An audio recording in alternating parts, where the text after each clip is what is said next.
Hello, everybody. Welcome to this week's episode of the Timesphere podcast. We have a special edition of the show this week. It's going to be our first time splitting into actual segments, not just by discussion, but we are actually going to have a cut at the end of the episode where we're going to have a pre-recorded interview that I did with the CEO and co-founder of Theorycraft Games, Joe Tung. I did this interview back when the game was Supervive, if you don't know, an upcoming kind of like hybrid arena battle royale MOBA with like a bunch of hero shooter elements. I got a chance to play it pretty early, and then I got a chance to talk to Joe and play the game with some of the testers and stuff.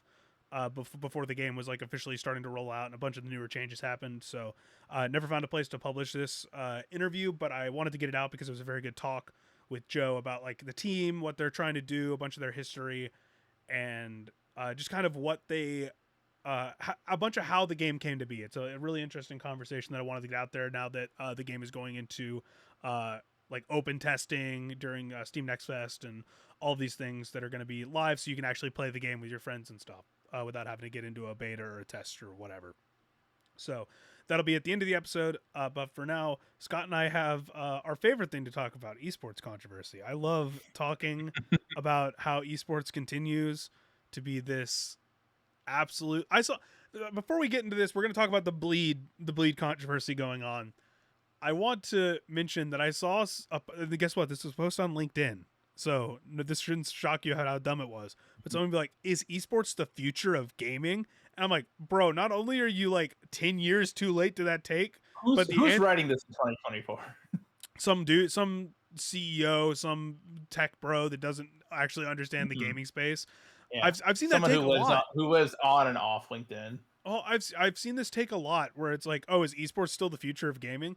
And I'm like, I mean, no, because we already No, it's already been proven that it's not. It's going to be a part of gaming, and it's never going to go away. Even before yeah, the term esports was the established term that everybody now uses for it, or at least the majority of the world uses to yeah. describe competitive gaming at the scale of most esports or most like tournaments and stuff. I I think feel there's still like a bit of a negative connotation in it because to us here in the scene, when the term esports really became like the main descriptor, like the go-to like name for this whole scene. And you look like Overwatch League and Call of Duty League and all these promises that were made and all these investors that came in expecting to get rich quick and to have a sport that could rival the Super Bowl with half the costs and you'll get your money back in just a few years. And I think it's still, people hear that, the general gaming audience still hears that and kind of rolls their eyes. it's not just general In gaming. my It's FGC has always had this stigma where it's like we don't want to be esports. Like that's a big conversation point for a lot of FGC people is how far is too far into esports, especially in like scenes like the Smash scene where they've been burned by having. There's so many stories, and I could go on and on. And I definitely want to have some Smash people on to talk about this that have experience dealing with the loss that they've had of, hey, we want to sponsors reaching out to tournament organizers and be like, hey, we want to do this, or hey, we want to help fund this league, or hey, we want to do this, and then getting burned because Nintendo basically steps in and says, hey, no, this we don't want to allow this. I mean, we don't want to allow this, or we don't want to do this, or whatever. The whole Panda Cup situation that happened a couple years back now, like the FGC has had this constant like push and pull of how far is too far from being grassroots to esports. Like, where's the line? Evo is like the pinnacle of this, where it was started by the community, and then it got really corporate, and then now it's owned by corporate, but feels more community than it was at the end of the previous regime because it's being run by people that care. Like fully, it's being powered by the people who care, who run other tournaments, who are in the scene, who go to all these events, who pay attention and talk to the grassroots elements. Like uh, that's where my stigma for it is. Esports to a lot of people means selling out, or hmm, or not taking the bag, but like selling out, losing who you were, losing what made the scene special before the money came. Essentially, Mm-hmm. that's why a lot of people didn't like Overwatch League and COD League and all that stuff, Yeah. because it felt like less so the money part or the organization part, more like, oh well, why is this team like why are we losing this cool team branding or this organizational branding to become the Dallas Fuel? Mm-hmm. Like why are we striving so hard to be sports when we should be Right. trying to define what esports is? I think that ended up biting them in the ass a lot, and you see it. Yeah. You saw it with the that I think we talked about it on one of the earlier episodes where we talked about how like the franchising was still there, but they were basically like loosening the restrictions on like where you had to be or whatever. Like Right. they're essentially Right. they wanted the home market, they wanted the we're gonna sell out home games, we're gonna sell out away games, we're gonna Yes. have like all these elements that regular sports has, versus like, hey, let's just sell. And the other big thing that is now coming to bite a lot of esports people in the ass is how do we monetize? It's always been how do Yeah. we monetize? And that's a big reason why Esports Winter was so heavy when all the sponsors started leaving, is because other than sponsorships, most people didn't know how to monetize their events because it's all free. You could watch it for free. You can watch the VODs for free. You can watch it for free on Twitch without subbing. You can watch it for free on YouTube without doing anything. Wherever it's streaming, like there's no cable deal. YouTube and Twitch paid for like Overwatch. Other than Overwatch League and COD League, like who's paying for exclusive rights to stream the League of Legends World Championships? Who's paying to stream the international? No one, because it's on all these platforms, and it's the expected outcome is to stream it for free. Yeah. And so a minutia of people are going to buy the World Pack, or even for Dota, where the majority of the $40 million at its peak prize pools were funded by the community. That's because a lot of the people just wanted the items, not that they were watching the esports part of it. So like when the battle pass went away, people were more upset that it was taking away more ways to get cosmetics and some of the ways that the game had been developing, whatever, that kind of stuff. That not knowing how to monetize it, like not being like, hey, having to essentially sell people on, hey, can you subscribe to support the tournament, or can you buy a digital ticket to get this X thing, or can you buy our merch or whatever. Like we're seeing the effects now. Last year, one of the biggest Smash Melee tournaments every year is the Big House. Mm-hmm. Jungle Guy and his team always put on a great show. It went on for 10 years, and then last year at the end of the Big House, he was basically like, hey, we're barely gonna turn a profit this year at all, which they always have struggled turning a profit at these kind of tournaments. Can you guys please buy some merch? And a lot of people stepped up, including myself, and bought some merch, even though we didn't during the event, because they had merch left and they needed to sell it and everything. And now Big House is on hiatus this year for multiple reasons, but that tournament now isn't happening because not only the Jungle Guy's creative, like how he wants to be creative with the event versus how much it takes to run, and how little return these tournaments get if they don't get sponsorships. Right. Or these circuits get. If some of these circuits didn't get sponsorships, they wouldn't happen. Yeah. Because when you go to like the few events I've been to, I covered HCS Kansas City, and I covered VALORANT Champions 2023 in LA. And there's a lot of merch being sold. VALORANT Champions especially. The Fan Fest before each match day for the final days. I was just walking around and just like looking around and talking to people and just seeing like everyone had merch bags, everyone's buying stuff. Like there's an audience for people to buy stuff, but it's all well, I'd say it's mostly team oriented, but there was a lot of like very niche, like specialty limited edition products, like you know Valorant plushies of like the Wingman plushie. Those things flew off like I remember seeing other journalists trying to like get access to the building early so they could try and buy People one. do that.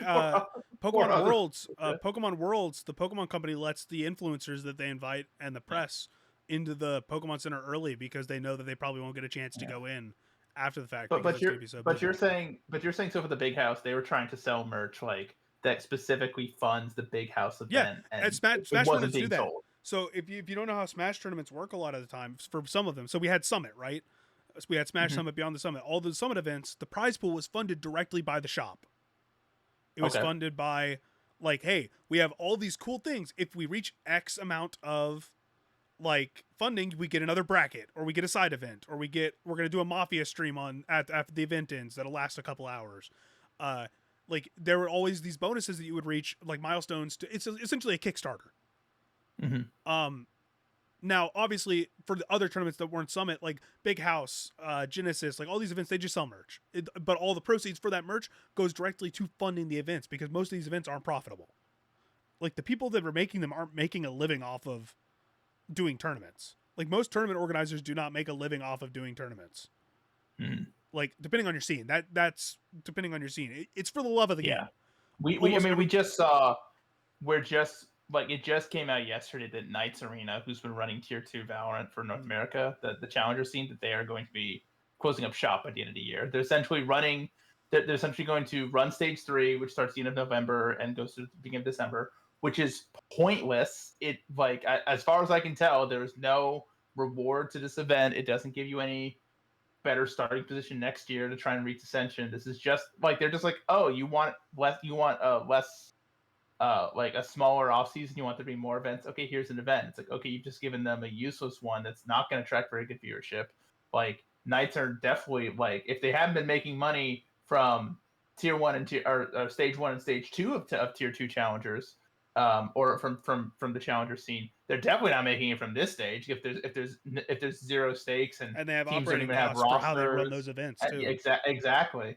And so yeah, they're in a similar boat. And so I mean, Riot says that people are already interested in other companies are expressing interest in taking over running challengers next season. But like you said, yeah, like organizers, they are operating on such small, fine margins, and it's all shoestring. It's all shoestring. I mean, look at Beyond the Summit wasn't even a Dota. I mean, at the start it was. It started as a Dota centric event, and then they expanded. They started doing Smash summits. They did some Rocket League stuff. They did some TFT stuff. Counter-Strike. Exactly. Counter-Strike. Really good. Really well. Beyond the Summit.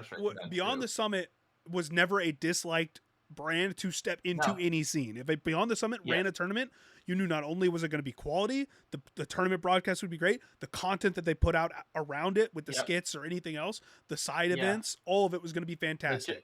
And just the vibe, like it was such a great casual, like they're just in a basement hanging out. It's like it invokes that, like, but guess what? Hanging out with your friends, like spending a Saturday night, like, in the basement gaming until you fall asleep in your chair. It gave off those vibes.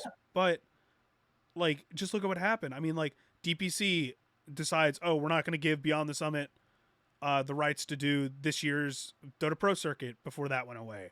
Okay, well, what's Beyond the Summit doing? Because just a couple Smash Summits isn't enough to keep the lights on in this ecosystem without sponsorships, without this, without that, with everything else that's going on, all the drama in the Smash scene getting aired out.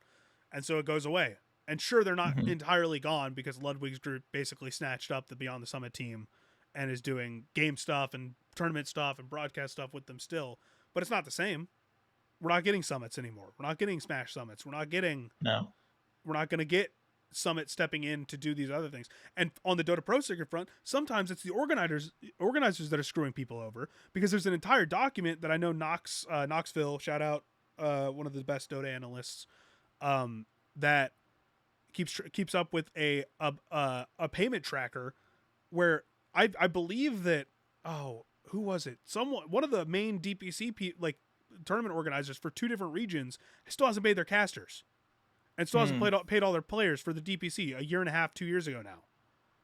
Like, this is it's not a guaranteed thing. Like, that, not only are a lot of the organizers not running at a loss, or running on pure spirit, or running on very little gain, like not enough to make it a full-time gig to improve the product or anything, but then the ever-changing ecosystem and how esports, the whole shebang is just like running on a shoestring budget. Right. Like, I guess we should transition that into our story for the day. We can talk about that. Speaking of not paying people, let's dive into it. This is sadly a common instance in esports, especially with, like, with certain like organizations with like a really kind of murky background. But this kind of feels like a bit of an extreme example, and it does seem like we're going to find out more about this. The Bleed Esports organization, which competes in Dota, up until recently has been competing in Counter-Strike, up until this past month has been competing in Valorant. They won the first VCT in Valorant. They won the first VCT Ascension for the Pacific region. They competed in the Pacific League last year, and so, but the organization is not closed yet. But it does seem like it's winding down as a lot of essentially. Well, let's start with the big one. Its Counter-Strike roster is pretty much in open revolt, and has called out the organization for mismanagement, for owing hundreds of thousands of dollars in player salaries, transfer fees to other organizations, prize pool payouts that have not been paid out. This is from Dust to US. I wrote this article for full disclosure. This one's one of mine, but essentially, Coach Kassad posted a letter saying that organizations, like I said, delayed salary payments, prize pool payments. They have not paid buyouts to organizations like G2 and Apex. According to Kassad, like these organizations have specifically reached out. And I think even one of them has. I think the Apex GM or the G2 GM, one of the two of them has publicly said that yes, this is still an issue. That they have not paid for the transfer. They have not like fully completed the payments for the transfers they made for other players.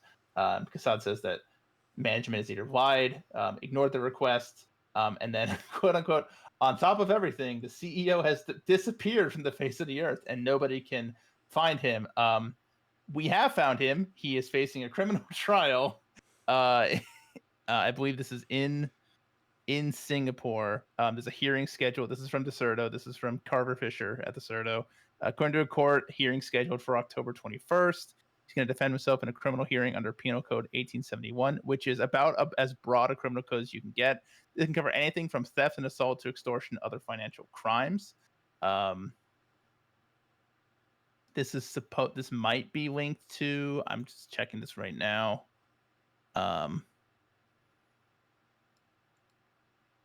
This might be due with a 2022 nightclub assault for Lincoln Lim Jung Hong, who I believe is the like one of the investors in Bleed Esports. So not the CEO. So actually correct me. That's not the CEO. The CEO, Mervin, is facing a different trial. So two different. So I mean, just it seems top to bottom. Well, maybe not at the bottom, just the players and the coaches just trying to like make a living and play. At the top, a lot of problems with Bleed Esports. And so essentially to circle back to Counter-Strike, roughly Casado edges that the team owes like $130,000 to the Apex organization, $42,000 to G2, over $100K in prize pool not paid out, various amounts, thousands owed to the players, to Kassad himself. Kassad claims that he and the players split the costs for the Perfect World Major RMR qualifier. You know, call me old-fashioned, but the teams are usually supposed to pay for that, not the players and the coaches. So just kind of a really big mess. So going forward, they are going to compete in the next few events under the unpaid banner. Do you want to talk about the sort of Dota 2 stuff? That's a little bit out of my will. And I'll talk about the Valorant stuff, and then we'll kind of get into what I've been hearing about, like essentially about Bleed. Bleed was like this org that back in 2022, so like right after 2021's like because 2021 was like the resurgence of the competitive Dota scene, because 2020 obviously COVID happened and there was no real tournaments. It was all online stuff, no TI. Then 2021 had the first international back since that delay. And so 2022, a bunch of teams stepped in towards the end of 2022 and we're like, oh, let's get into this. Especially in Southeast Asia, there was a lot of new blood. Like, I mean, Talon stepped in for the first time, fielding like a full roster in like 2021. I believe it was 2021. But like we had basically like over a 3-year period, a bunch of new teams in like that Southeast Asian like area of the game really started showing up and signing teams that were previously either like after Mineski left, like there was a big gap in like teams that were like fully supporting a Dota 2 roster at like the highest level. So like Bleed stepping in seemed like a pretty good thing. They signed some really good players. Like Forev was the coach. He's a well known guy. Jackie and Dubu are very well known in that scene. I think Jackie joined after leaving.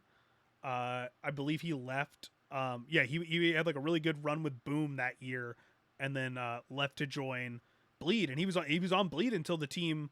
I believe the team recently uh basically like Jackie left in September.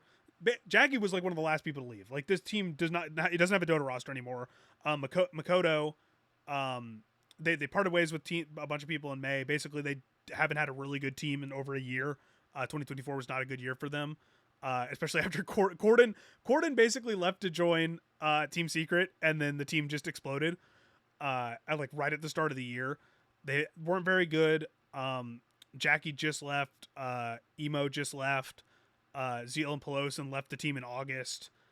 So there was already not really a team, but then Makoto in October, after all the stuff started coming out, he basically said he said the same thing. He said that they hadn't been paid for several months.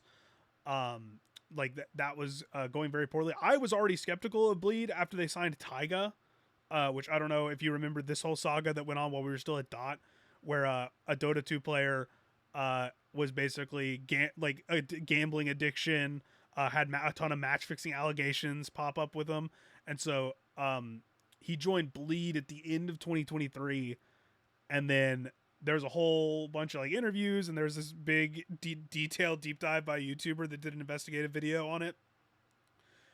And so he retired from Bleed, and then he returned. But like that period with Bleed, when he joined at the end, he was only on Bleed for like a month. But once they signed Taiga, I was like, okay, this is a little like, I don't know if this team really knows what it's doing, because after they lost because that was after they had basically started losing some of their more talented people other than Jackie heading into the next year, and I was already like, this is a little suspect. And then yeah, like all this stuff comes out, and I'm like, yeah, like this.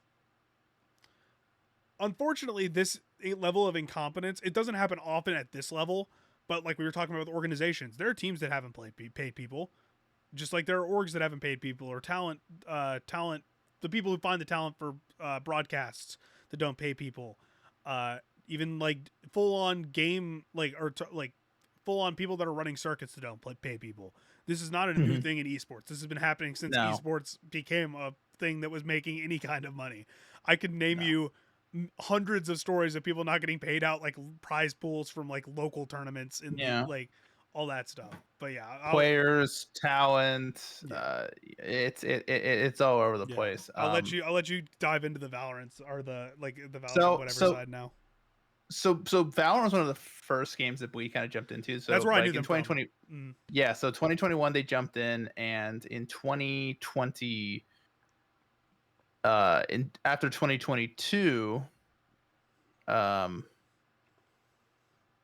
2022 they almost made it through. So 2022 was the last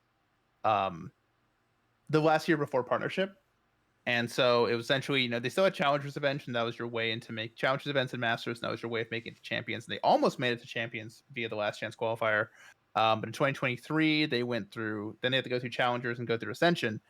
And I believe they had, essentially a Malaysia Singaporean team that won. They won Ascension.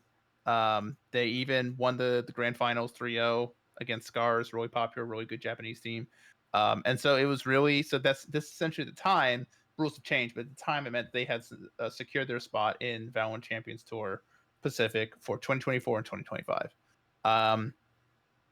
However, with that, they had to swap out a couple players. One player was still too young to compete. It's weird. The age requirement to compete in Challengers is lower than the age requirement for Pacific. So if you qualify, it's like, well, that's tough. It's sort of another example of that is like this past like a few weeks ago. It was the Sentinels versus Tarek Team Invitational, and Sentinels had the Red Bull home ground qualifier, the NA qualifier. Sentinels were competing with, I believe, Redux. And it was weird, like you had to be a certain age to compete in the qualifier for that event, but if you were invited team, you didn't have that rule. But also, he's also not allowed to compete on the VCT roster yet, but also he's signed as the 6-man for Sentinels. The rules are very confusing in Valorant. And so Riot, so essentially what it means is Riot lets a lot go. So keep It that in sounds mind like as we Valve progress. with substitutes in Dota tournaments. But remember I said Riot will let a lot go. I mean, Riot, the issues with evil geniuses have been long discussed in Valorant. I myself have contributed to some of that original reporting about evil geniuses. I feel bad for constantly dumping on evil geniuses. I don't think evil geniuses' story. So I'm referring to my original report from Dot where I talked about working conditions, being overworked, not enough people, just constantly changing directives, management giving conflicting reports. The term "jail with snacks" became a little bit of a kind of got some traction. But one thing that one of my sources told me was like it's pretty similar to what you'd see from a lot of like startup tech companies. And that's not to excuse what's going on at Evil Geniuses, but I don't think they're like the sole. I don't think they're the only instance, the only place where that's happening in esports. I'm sure there are tons of organizations where there's not enough people, they're not being paid enough, they're working too much, and because it's a dream job, you just kind of have to smile and suffer through it. Um, but but pivoting away from dream jobs into the Bleed nightmare, they've qualified for, so at this point they've qualified for VCT. This is the start of this year. They've got to bring in 2 players. They bring in Egoist, really popular Singaporean player, really good player from X10, and they bring in Ye, arguably one of like going into the first partnership season going into 2023 is probably the biggest sought after free agent in all of Valorant. Took a big hit in 2023, left Cloud9 really early, then went and played for Disguised Toast team in NA Challengers, and that team was bad, and he did not look very good. And so essentially, he went from like the most sought after free agent to like going to play for an Ascension, a team that wasn't VCT, but across on the other side of the world. For a team that was only on at the time a 2-year promotion to VCT. But what was a common discussion point, what many people were saying was that he got a pretty nice bag for going over. Didn't work out though. Team didn't perform up to standard. Ye ended up benching himself, citing health issues, and they only won a single series the whole year. I think that's correct. It wasn't good. It was bad.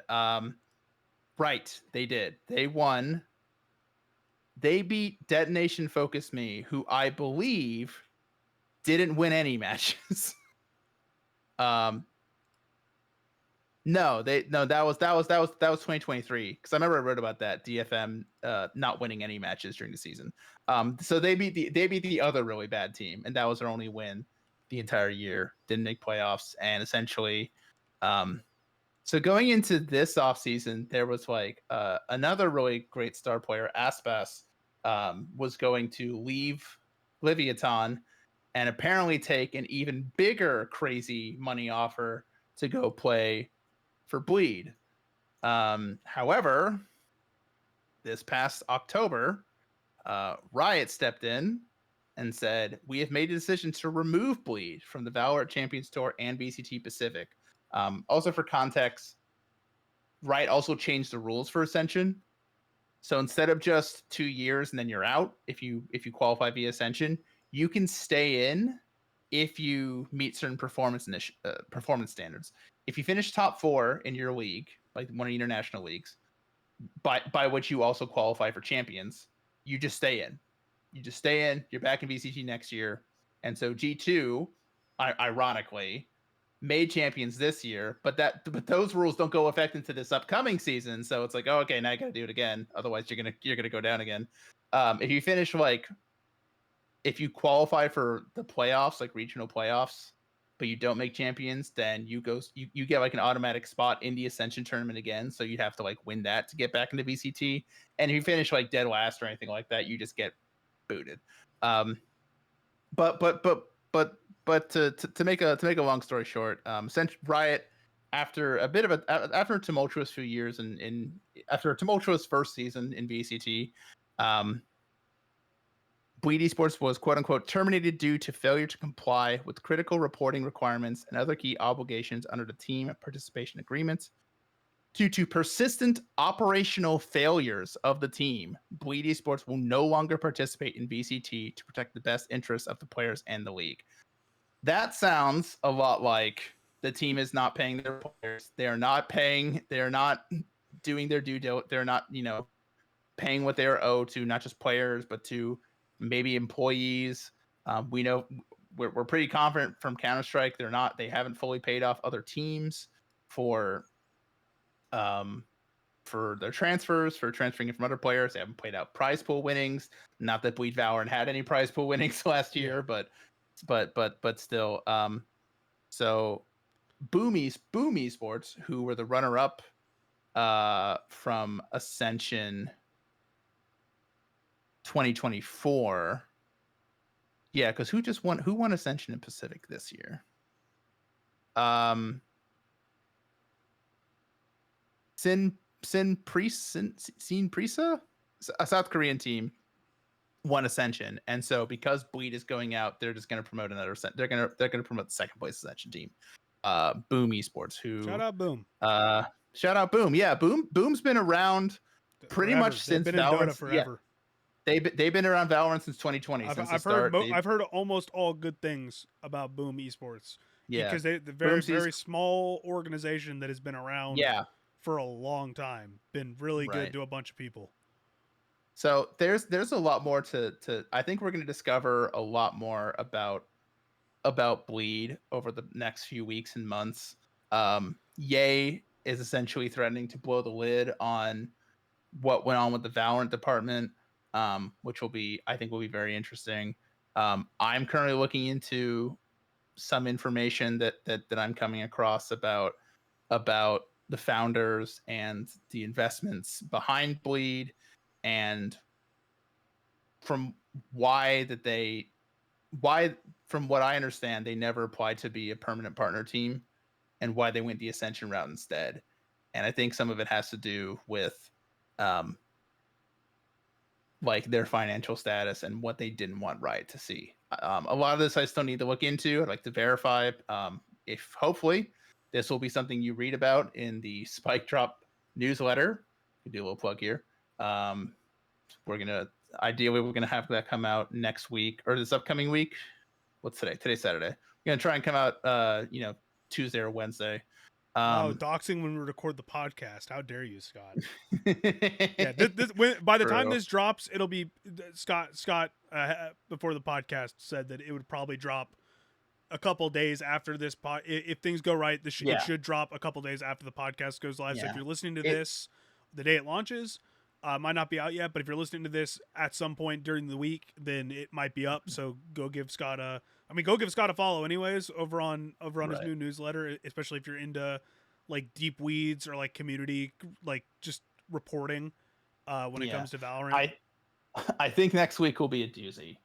First one was just kind of like fun introductions. Let's talk about Roster Mania, but I'm looking at a lot of things. There's a lot we got to talk about. I got to write about. Look, I just want to point Bleed this out stuff, because the NRG drama. Leo talked to head of esports. Leo talked to Ludwig and Tarek and Mimi at the Ludwig Tarek event and had a lot to say. He pretty much said if I would go back in time, I would make the ecosystem more open, which is what every pro has been screaming for since Valorant started, or since partnership started, pretty much. Obviously, we'll talk about the Knights and Challenger stuff as well, which we talked about earlier.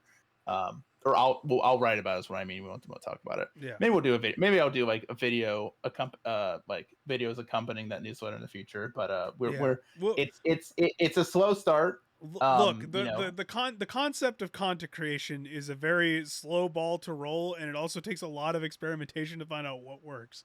So whatever you end up doing, or whatever we end up talking about next, it's good. Whatever happens. But for listeners and watchers, go subscribe to Scott's newsletter. Go listen. I'm sure this reporting will go in depth into the money issues. And what I wanted to point out here is I went back and looked. First off, found out what the organization that owes a bunch of people money is. ePulse. Fuck you. They have outstanding balances of like prize money, for because they didn't pay out like SEA teams for like at least a good, I think it's 84,000, oh excuse me, $840,000 that they owe SEA Dota 2 teams as of when Knoxville added to the Dota 2 debt tracker in December 2023. So I don't, Good lord. does not sound like that has been resolved. They're on here again in January 2024 for owing event fees for observers, talent fees in February, again in February, event fees for production, and then again in August of this year, twice for talent fees and observer fees. So basically, the entire time that they were running the SEA DPC, they did not pay like anybody. Or did not pay out the full amounts to anybody. So get your shit together if you're trying to stay in that. Like, and Valve, please, for the love of God, manage the people that you give the rights to your tournaments to. I know you don't have to worry about like ESL and PGL, like they're gonna pay out, but like Yeah. when it comes to like trusting smaller teams, didn't have to worry about Beyond the Summit. But guess what? You screwed them over. Like, They're whatever. they're doing for the first time upcoming this year, Perfect World is running the Yep. CS major. They ran some DPC stuff too. Are they cool? Are we They're cool? fine. I mean, we don't know a lot about them because they're obviously a Chinese organization, but their Yeah. broadcasts seem fine. They do a lot of stuff in person. Mhm. With even with the DPC, they did a bunch of stuff in person, which they didn't have to do. So Yeah. I think they're fine. I haven't heard much bad about them, but I also haven't done any digging. So I'm gonna Yeah. say optimistically, it should be fine. Yeah. But the reason I looked up the numbers is because I was looking up Bleed's record in Dota, Mhm. because they were only really active from like early 2023 until obviously like June this year when their team started imploding. When they started losing to TNC Predators, dying corpse. But yeah, they had like a 8-month run where they were like the 6th best team in SEA with like a solid roster, and they made a bunch of money, and then they won the one DPC tour, and then bombed out at the Bali Major in July 2023, and then they did not make it in. They've got like they got 5th place in the qualifiers for TI at SEA. Like they lost to again a Geek Squad team that was like at that point was not like, they were nowhere near the peak of their powers. Like I don't even think they had. I think they had Skim on their team, who's like the only, maybe Skim and I think Skim, and it was basically like a bunch. It was basically a bunch of like like people that from the Philippines that we knew were good, but don't have like a team to do a lot with or haven't done anything. Think Skim. I can't remember what team Skim's on now. He's doing good for himself, but yeah, that the team was never that good. They just made a little bit of money that first year and then just fell off the face of the earth in 2024. So sayonara. Also, Yeah. I this is I'm hoping to hear. Yeah, I was gonna bring up Ye's record since over the past 2 years, like essentially since leaving Optic. For context, Ye, like essentially like I said, after 2022 going 2023, Ye was probably like the biggest name on the market, especially after Optic was not going to get into franchising. In 2023 and 2024, in official matches, Ye won one best of 3. Oh, that's One single match. He played 1, 2, 3, 4, 5, 6, 7, 8. 8 official matches with Bleed, won 1. He played 7 official matches with Disguised in Tier 2, 1-0. And he played 2, not including the 2022 offseason events, at Lock-In with Cloud9 before he immediately left the team, which, again, is one of the biggest mysteries. They say role issues. Some people say money. So this has never been like clearly answered to, at least to my knowledge. They beat DRX, and then they lost to PaperX. So I'm sorry, I stand corrected. He won 2 matches across a 2-year period. They did.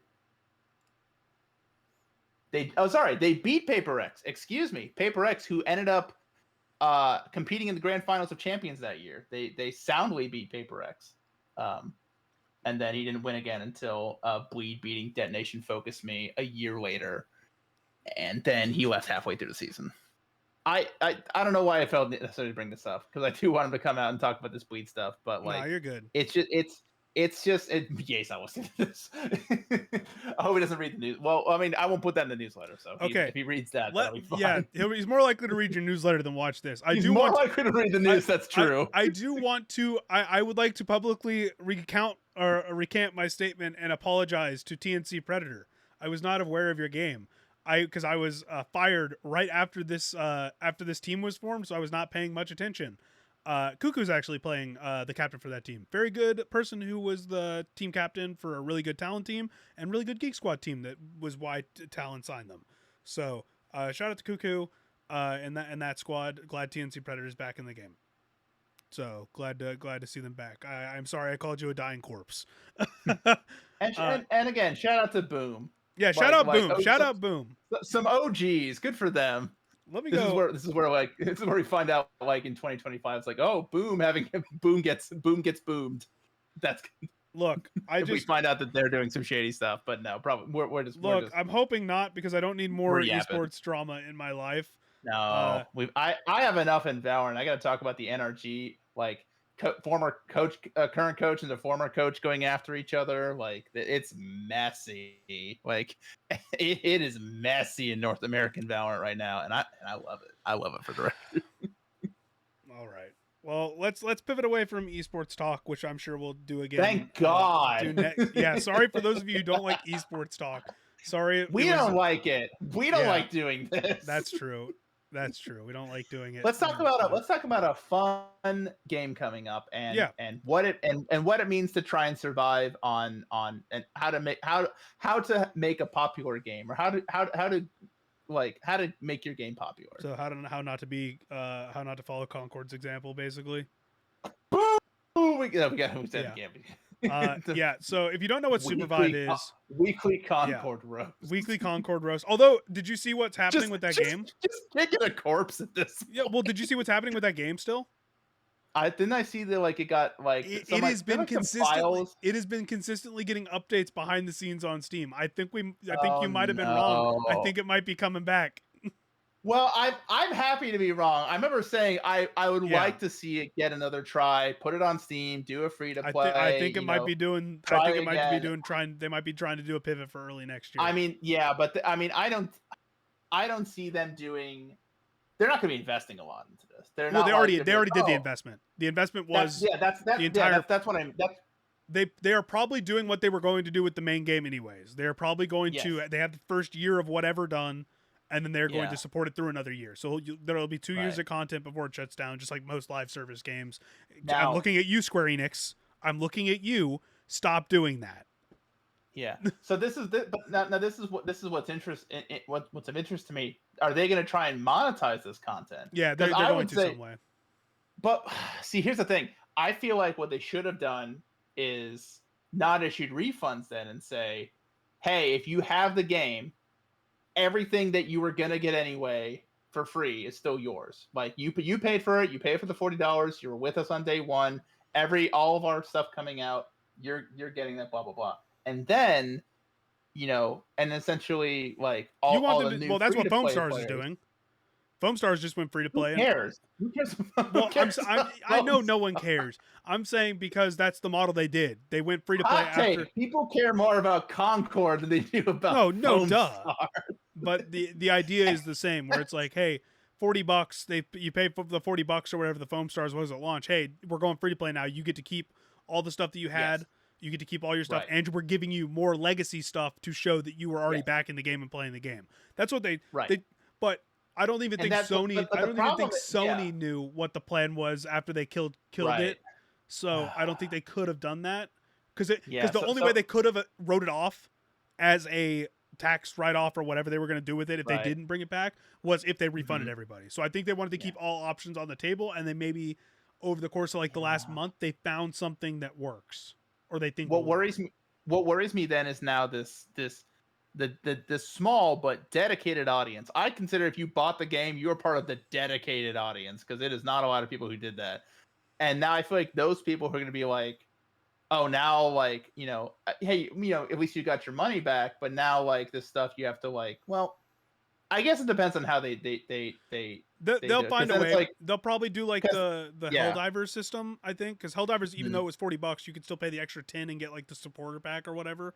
They'll probably true. do that, Yeah, where it's like, hey, I $20, you get a supporter pack. Maybe, I don't know. You're yeah, right though. It's I, gonna be very confusing. yeah. I think if they keep maps and modes free, like those are Mhm. just new updates, new fresh updates. Those aren't. I think it's important that you do not monetize those. Do not try and sell those, because you will catch a lot of shit for that.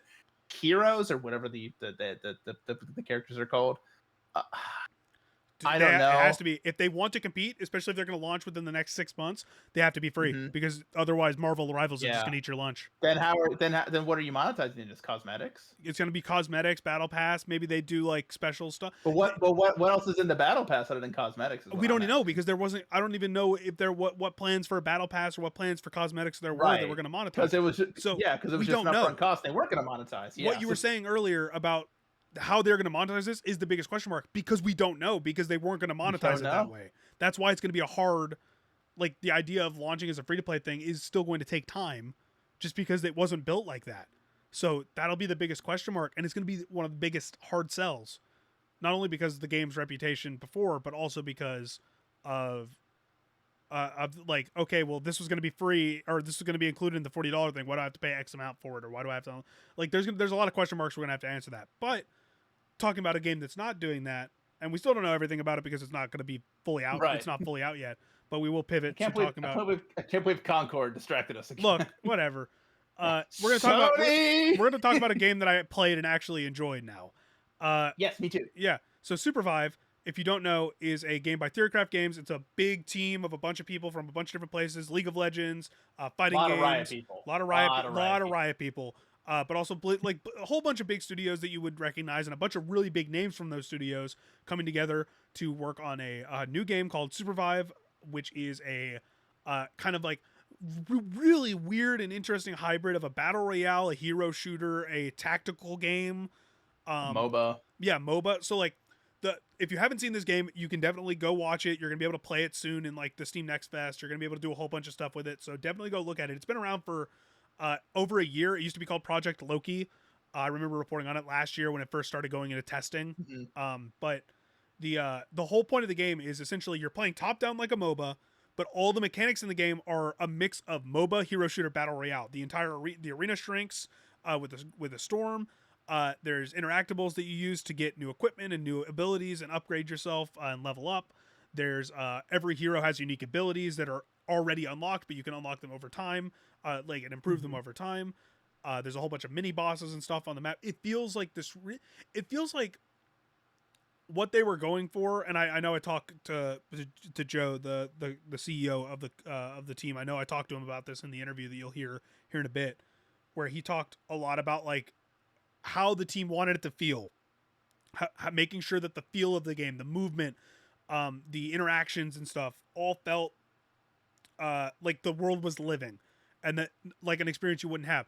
There's a specific focus on the revive system, because there's like a bunch of different ways you can revive people. The team wanted specifically to make sure that everybody on the team felt like they were never out of it, because they want you to always be involved and engaged. They don't want you to just be sitting back or whatever. Yeah. If you die, you have like a little gem that if someone goes over and like you can sort of like do a quick If you stand over it enough, you revive, and like you revive you revive the teammate. But you can also kill a player and Yep. destroy their gem. And so if they want to get revived, you have to either go to a station or There's a revive station, but when you use a revive station, it sends out a beacon essentially, or makes a big sound so everybody in that area is attracted to you. There are bosses in this game that can destroy entire sections of the map when you defeat them. So you have to basically beat them, get the loot, and run. And you're screwing over that entire section of the map even before the storm gets there. Like, there's a lot of ways that this game pulls from different genres and different things, and it feels really good. I talked to Joe about like the fighting game inspirations, and how because a lot of the team there's some fighting game people on the team, and a bunch of them play a lot of fighting games, and talking about like the interactions and how they really wanted to feel like combat was involved, like not just like, oh, I have a gun and I'm going to shoot the guy. It's like, oh no, he has a shield, you have to counter that with the hook, or you have to counter that with like different guns, you have to flank and do all these other things. Like the game has a lot of really cool depth to it. I'm super interested in seeing how it's received at launch, because I think out of all of the like weird new, because we got like a bunch of RTS games coming out, like Stormgate is still, I don't even know if it's out or if it's an open beta or whatever, the game from the X Blizzard team that's trying to former StarCraft people, exactly right? The team that's trying to kind of emulate what old StarCraft was and bring it now that StarCraft is kind of a dormant franchise in terms of new content.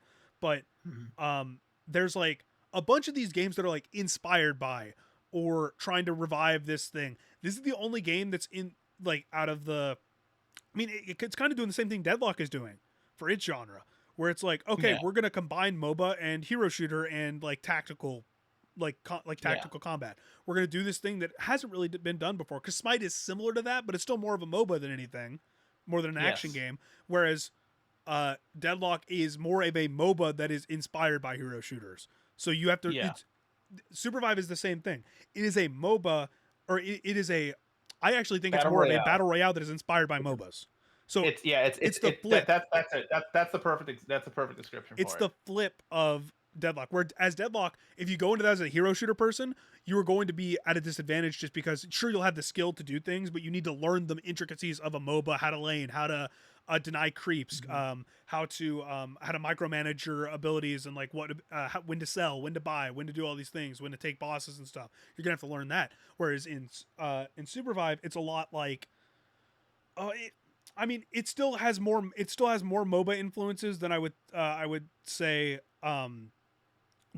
It's still more MOBA than I'm trying to. Deadlock is more of a MOBA with hero shooter elements, but it still leans more heavily into the MOBA side in terms of like all the other interactions other than how you're playing like using your abilities and stuff.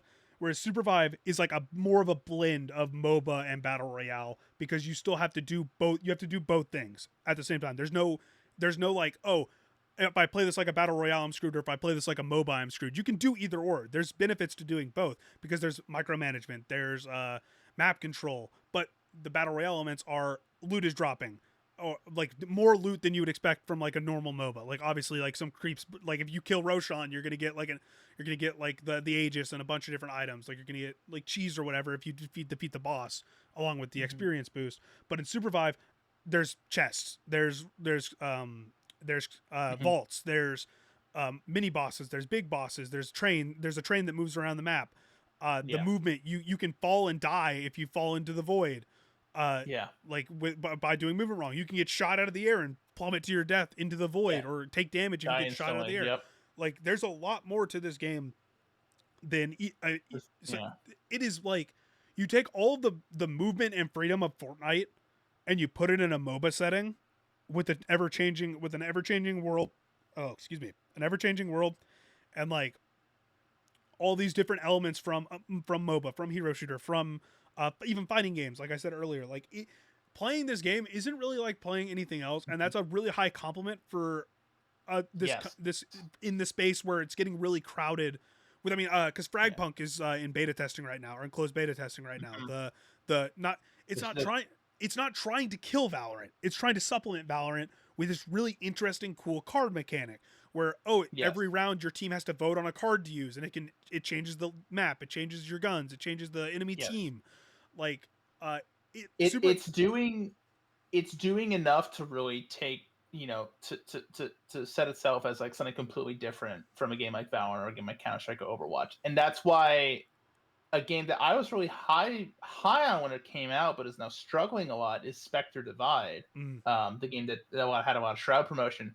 A lot of comparisons to, very similar to Valorant. Its main gimmick was you have this second body you can switch to back and forth. But whereas like Fragpunk can drastically change up like the gameplay experience with this card element, which makes it feel like a completely different game at some points. Spectre Divide still kind of just feels like Valorant. It's just you have like a guy you can switch to. It's just like and they're like and you can teleport to like if you play Yoru in Valorant, you can like teleport to that like your clone, or you can set out a clone and to use it as a distraction. So like there's a little bit of like it's almost like a more fleshed out version of that, but it's still really familiar to Valorant fans. And I feel like because Valorant has the player base and the support behind Riot and all its cosmetics, and then Spectre Divide even tried to mimic like the same overpriced cosmetic market, which did not I saw that. like which Valorant like somehow can get away with. I don't know how. It's a like, Riot game. It's gonna do the same thing's gonna happen. The league does it. Right. And that's it. Like Project It's a Riot game. Yep. Riot has established itself as being able to, create these games and have these big player bases, and you're so used to cosmetics being a big like being really expensive for Riot games that like when they do it, it's like, oh, that's just Riot, teehee. It's like what's like that one meme where it's like the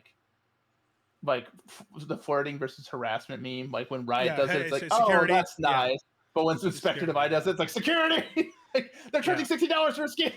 When we talked about it a couple weeks ago, but when we talked about X Defiant, very similar thing, where it's like X Defiant was its identity was we're the COD killer. Yeah. Whereas Fragpunk knows it can't beat Valorant, but knows it can supplement it and be something that Valorant people might go in and try and enjoy when they don't want to play Valorant, or that they play with friends who don't like Which Valorant. Is often. People who play Valorant often get tired of playing Valorant. And then I think Supervive is in the same camp as a Fragpunk, just to a larger scale. And a Deadlock. Exactly. Where this game is not gunning for any single... Like, it's not gunning for a game. It's not gunning for a market. It's trying to take away a few from... Like, maybe, like, grabbing a few like dedicated players from each genre, but mostly it's like it's not trying to take away from Supervive. It's not trying to take away from it's not trying to like steal away League players or Dota players or Valorant players or people who play battle royales. It's just trying to like, they're like, hey, here's a really solid option to add to your game rotation, and maybe your favorite game doesn't get rotated out, but maybe one that one that you've maybe like not been playing as much, like whether it's Destiny or that's Apex or something that you're just like not really vibing with as much anymore. Maybe this takes that spot. Like, it's not your favorite game. I mean, for many people, there's gonna be at least several people this will be their favorite game. I don't think there's a single video game out there that isn't someone's favorite. Okay, well, there's probably some crappy Steam garbage that's probably not someone's favorite, but like most games with a decent sized player base, like they're someone's favorite. But this is going to be the game that kind of really like, they're trying to break into a gamer's rotation. I think they're not trying to pull market share from other games. They're trying to create their own market, essentially. And as someone who doesn't like MOBAs, kind of is over it when it comes to battle royales, I really like this game. I played it. I played I forget which beta phase, but I played it a little bit. This had to be probably my last month with Dot, because I remember I just told I think I told Vic that I was like, oh, I got Supervive access, and she was like, great, and then I got let go. But oh wait, this was during the period that I was talking about, because I think I invited you to the beta. Yeah, I think you did. Yeah, because I was in it. Because you got me into Supervive, and Anna got me into Deadlock. Yep. And so those were my two like. And I remember, because I also told Vic, I was like, hey, don't tell anyone this yet, because this was before the Verge article. But like, I'm trying Deadlock, and she's like, oh great, like can you pitch some guys? It's like, no, I can't. And then well, by the time the Verge article came out, I think I was gone, so it doesn't really matter. The Verge article was like early July, mid-July. But in another thing we wanted to bring, or the thing a talking point we wanted to bring up about Supervive, aside from us just being excited about the game, which I think we both are, is that it is coming. It is not just coming to Steam Next Fest next week. It is permanently moving to Steam. Up until now, it's been a separate launcher. You had to download from the website, which, is, again, for games like Riot and for Fortnite and for companies like Riot and for games like Fortnite, with they their can get own away with that. ecosystem. If you have a With dedicated their I'm just going to full on say what we're pivoting to right now. We're going to talk about ecosystems and shops in gaming for the next Mhm. 30 minutes before we pivot to the full on Supervive interview, because we wanted to talk about the fact that people are finally realizing that if you do not have a market that is specifically coming to you for your things, Yeah, there's no reason for you to have your external marketplace. If you yeah, because this it drove me insane for the last 10 years that every time you wanted to play, there's a reason why I didn't like PC gaming as much as I do now that I have a hmm Steam Deck, because hmm the Steam Deck streamlines everything. Forget the hardware, forget the updates, forget the drivers, whatever, all that stuff that people complain about when they're doing. I can handle that. What I can't oh yeah, handle is having, okay, Steam is like where I have had all my games forever. Now you have the Epic Game yeah, Store, which is fine. Having an alternative is great. I like having the Epic yeah, Game Store as an option. and Sure, I can't play it on my and Steam that Deck. and Mhm. and that place throws discounts and free games and Discounts, free games, crazy shit, coupons, everything. Great. all the works. Fantastic that They that well is there. they and it, Eh, because I want to point out I mean it's Epic. They have Unreal Engine money. They have Fortnite money. They have all the other franchises that they own. They have the money to do that. And so when you're a company that doesn't have the money to do that, Ubisoft, then or when you're needing a big hit and none of your games have really had the big critical success you're looking for, Ubisoft, then the decision to have the whatever the fuck it's called, Ubisoft Connect. Connect. The same with Yeah, EA's thing. It's the same I across the board. I remember when we did this podcast, I was talking about how how much I was really enjoying Star Wars Outlaws. Yeah. I didn't stop enjoying Star Wars Outlaws, but because it is on a completely different platform than everywhere all of my other games are, except for like Valorant. But I mean, of course I know where Valorant is. Valorant's pinned to my desktop, my start menu. But like because it's just on that other ecosystem completely, I almost forgot about it. And I'm like, oh yeah, I still need to beat Outlaws. And like that's a serious problem that Ubisoft is Not on your facing, which is mind. why Not in easy access. Not correct. not at a place where it's going to get mass appeal. If you are not on, it doesn't have to be The Steam. Connect the Connect platform also sucks. Yeah, Like on it's top of terrible. all of it, on top of it, all of it being You have to like jump through not hoops. being on. You have to jump through hoops to play a game. You're already losing out on market share for your game, which is Yep. a no-no to begin with. The fact that it took them this long to realize that, and they're bringing it to Steam next month, like, and hmm they're going to start an Assassin's Creed Outlaw or Assassin's and Creed Shadows. is going to Yep. be there day one. They're going to start Yep. bringing their games to Steam day one. EA has started Haven't doing that. they? Haven't they? Don't they have like? Yeah, because a lot of Assassin's Creed games are on Ubisoft, like Valhalla, everything, all the previous Assassin's Creed games are there. And I'm not listen. I'm only plugging them because I like Assassin's Creed games. I like Outlaws. I like The Division. I like a lot of Ubisoft games. I want this company to be around, and I don't want them to have to like sell an big investment share to Tencent or whatever the fuck they have to do to stay mobile. So if for some reason you haven't played any of the like good recent Assassin's Creed games like Odyssey, Valhalla, Black Flag, they're all on sale on Steam right now. You can go play. You can go play. You can probably get a bundle for like Yep, $30 and have like a lot of all these games. really great games. I have not. The last Assassin's Creed game I played before I played Odyssey was Black Flag, which I enjoyed because I like pirate stuff. Mhm. And I really enjoyed Odyssey. But like Ubi, The only one I haven't liked is 3. 3 is the only one I didn't like yeah, because they were doing way too much of like the railroading yep. missions where it's like follow this exact path to do the thing as opposed to like 1 and 2 was getting 2 is listen the Assassin's Creed 2 and its trilogy are great, and for the most part it's still really open, but you could see little that they were taking little steps to having more like what I call like set piece missions where it's Yep. like you follow a path to get to a big like Or trail the essentially like guy, do this thing, do that yeah, thing. Yeah. more like on yeah, and so them moving away from that with Origins and Odyssey and Valhalla was like breath of fresh air. Now in Shadows it looks like they're trying to and then bringing back the original. I like the direction Assassin's Creed has gone. Did you I play forgot the what point was I the was most recent one? The one that's like the homage to making. older I no, Assassin's I Creed. didn't. I did not play Mirage actually. Yeah, I Mirage have is not played like Mirage. I still have a month of that Ubisoft the premium thing, I should play Mirage and finally do it. Yeah, maybe we'll have to do like a retrospective on like the evolution of Assassin's Creed or something, and like talk about it as a franchise at some point. But like Yes. the point here is Ubisoft the end all be all example of this, and I wish I pulled up numbers, but I wasn't prepared for this conversation as much as I wanted to be. Was guess what dropped when I was still at Dot? I got an email that was like, "Hey, Kingdom Hearts is going to drop on Steam tomorrow, or whatever," because it was an Epic exclusive. Because Square makes the dumbest decisions when it comes to exclusivity. Because I don't even think is Final Fantasy VII Remake even on Steam yet? I couldn't tell you. Because I think it launched as an Epic exclusive on PC. You said Final Fantasy VII Remake. Because when they launched the DLC for it, they launched it on PC, and I believe it was an Epic exclusive. It might be on Steam now, and if it's not, then that's stupid. Is it Final Fantasy VII Remake Intergrade? Is that what it's called?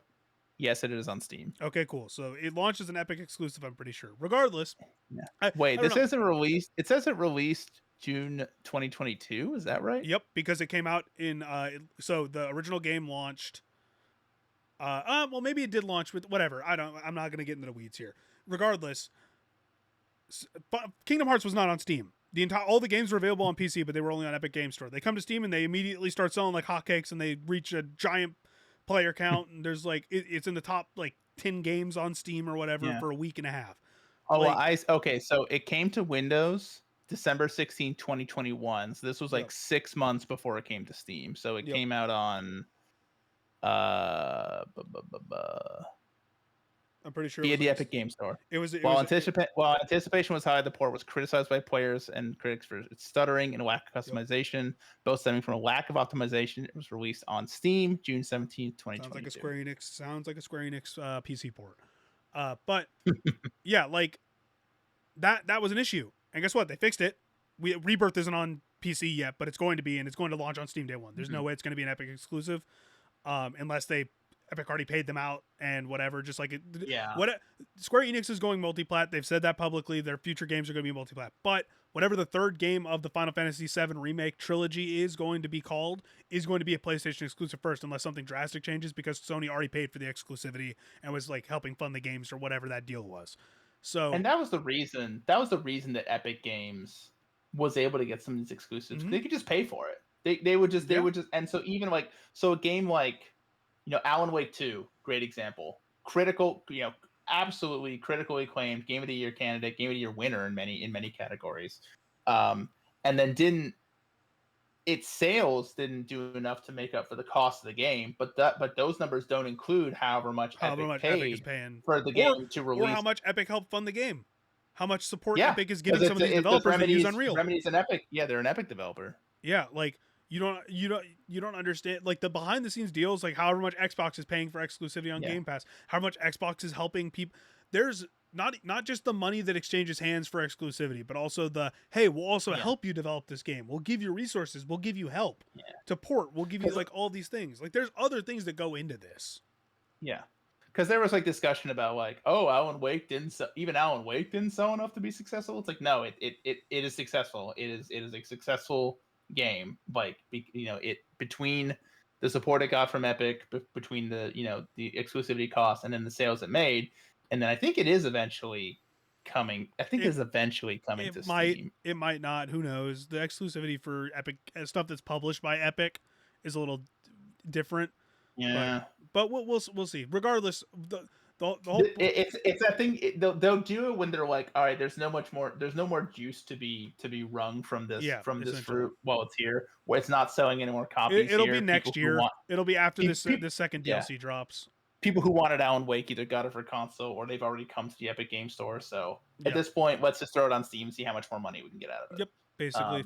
But so essentially bringing this back to Supervive, I was reading through the fireside chat, which they themselves say they want a better name for because everyone calls it a fireside chat. Yep. And they were talking about how important it is to follow the game, to wishlist the game. And so I wanted to talk about discovery a bit on Steam. And I can attest to this a lot. Oh, then by all means. I've been working nonstop on a feature that who knows if it will ever see the light of day, talking to indie developers about this very thing, where it's like, how do you support the game? What is the most important aspect of supporting? What is the most crucial thing that someone can do to help this game be a success? And the number one answer for most people is wishlist.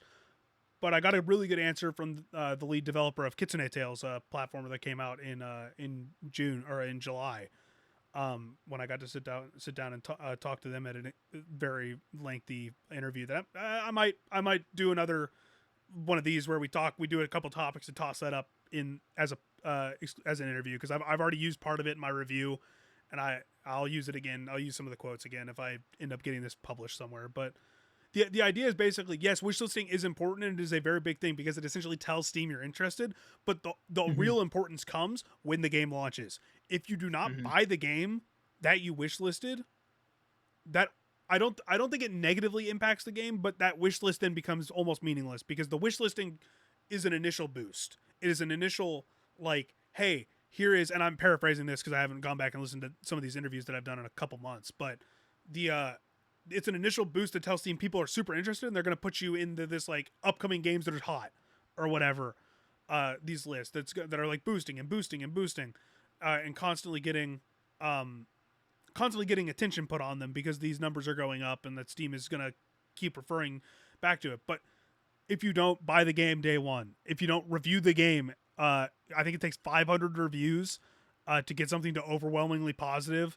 If people review the game positively, like, you essentially have to, there are so many hoops you have to jump through just to like try and game Steam system, because as Aniko said in that interview, there's no algorithm. Steam does not have an algorithm like YouTube. It does not have a discoverability algorithm. It's almost like well, they have a discovery queue, but it's queue. Really unclear how you get in there. They're all tailored to each individual person. It's all based on like your play history, what games are in your library or whatever. It's randomized. That's not an algorithm though. That's a system that pulls recommendations based on, I mean, it's technically an algorithm, but it's more like a system that just looks at what you've played, looks at games that are out, and recommends you a couple things. Yeah. But it's kind of it I think it does give some games a little bit more wiggle room, and will try to like sort of like stretch out its appeal. Like, for example, I'm looking at the Supervive page, and it's on my wish list. So maybe that's why it's willing to like say this, but it's like similar to games you've played, Counter-Strike 2.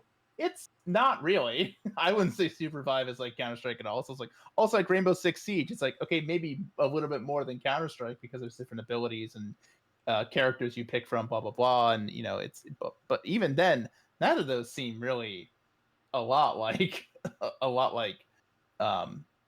like Supervive. But Steam is saying they're similar. They're asking if this game's relevant to you. But so I feel like if it gets a lot of wish lists, if it's something that people are, I think the real thing comes down to I would also wager, because I was trying to look into it and see, all I can see is like this like personal blog from some guy called How to Market a Game. I don't know if this is like a credible person or not, but they were saying how if you're getting a lot of wish lists coming in from like an external source, typically like the game's official website or through social media, as opposed to like wish lists that come in just through like randomly scrolling through your discoverability queue, that Steam values those a little higher. Like, because that shows that these are people who, if they come in through Discord, they come in through Twitter, or if they come in from like, whatever the Supervive website is, that Steam will interpret that as there being like a potential for a really dedicated player base, a potential for people who are genuinely really excited about this game, because it's not like they're like, oh, that looks cool, as they're like scrolling through like 20 different games in their discovery queue and be like, oh, that looks cool, let me throw it on the wish list. Because I will say I'm definitely guilty of wish listing games and then not buying. Oh yeah, I do it all the time too. I'm not made in of my money. defense. In my defense, I don't have a job. Yeah, like I bought. Although to be fair, more, I wasn't doing that when I had a job either. I bought like I even without a job, I still bought like I just recently bought. But see, here's the thing. Yes, buying the game is important, but also to help them get more reach, you still have to review the game. You still have to put a review on the game, because that is almost, you don't even have to put words in the review. You just review the game and that's enough. Like I know Arrow GPX, I backed it on Kickstarter. by a single dev and a team that they brought on after they did the Kickstarter of a F-Zero inspired racer. That he basically ran a campaign where it's like, hey, if you play the game, please review the game. We need to hit overwhelmingly positive at 500. I'll do some stuff if we hit overwhelmingly positive. It's a bonus that wasn't on the Kickstarter or whatever. Like, I really want to hit this because it'll really help the game for the lifetime of it. I bought. So like, yes, buying the game is the most important thing you can do because that gives the devs money. But if you want the game to be discoverability, it's wishlisting, buying the game, reviewing the game, sharing the game with friends, because nothing beats word of mouth. Nothing beats telling people to go play the game. Like, Helldivers. Helldivers was a huge one. Great word of mouth success story. Exactly, and that's a huge game. Like, I just bought Deadlock. I mean, they literally could. I mean, there was literally There's no promotion for that game. It's all based on people saying, "Hey, come play this game." Hey, it's a new even now that it's like, I wouldn't say out, but even though it's like public now, that like people know that it it's still like alpha testing. Like, it's not close to coming out in full. But the idea is, Caravan Sandwich launched a couple weeks ago. And it's like indie game that I had on my wish list forever. That's about like traversing the land and doing all these puzzles and stuff. And I was like, that's cool. It's $25. And I was like, I don't know when I'm gonna get to play this because I've got so many other games that I have to do for, like, Game of the Year stuff is coming out. I've got some people asking me to do stuff for their lists or their things, and I'm just like, okay, cool. I've got to play, like, I'm like tonight I'm starting Metaphor ReFantasio. Like I'm gonna play the demo of that and see if I vibe with that enough to buy the game and then get it. I haven't gotten into an Atlas game in a while, but I say that, and then Unicorn Overlord I played and beat earlier this year. That's just that's an Atlas published, not the same thing. But if you want a game to succeed as a fan of the game, not only do you have to buy it, and I will say I did learn this from one of my interviews. If you buy the game for someone else and then that person reviews the game, it does not count. Or if you get or if you get a code for the game and review it, it does not count the same as a purchase and then do it yourself. In like the eyes of Steam's backend or whatever, according to one of the people I talked to, if I'm remembering that wording correctly, it is like there's such a specific like cadence to this that is not explained. It doesn't have YouTube's like multi-billion-dollar or multi-million-dollar algorithm that's constantly shifting and shoveling things into your recommended tab because, like, I mean, there are people that complain all the time about, oh yeah, our game is in the new and upcoming releases tab or whatever, and then EA will go and dump like 6 games that they're porting on like a random Tuesday and just drown them out, so people won't be able to see them on the top 10 or whatever. Like it's not easy and it's not simple, and it gets worse. It's terrible depending on any platform. I mean, I haven't looked at the Xbox store in a long time. They're usually pretty upfront with like where you're looking and the genres and stuff and trying to get you to go to specific pages. Whereas PlayStation is just like, here's the stuff that's being sponsored to you, and then here's the genres, and here's like the discounts, and here's the offers, here's the exclusive offers since you're a PlayStation Plus member or whatever.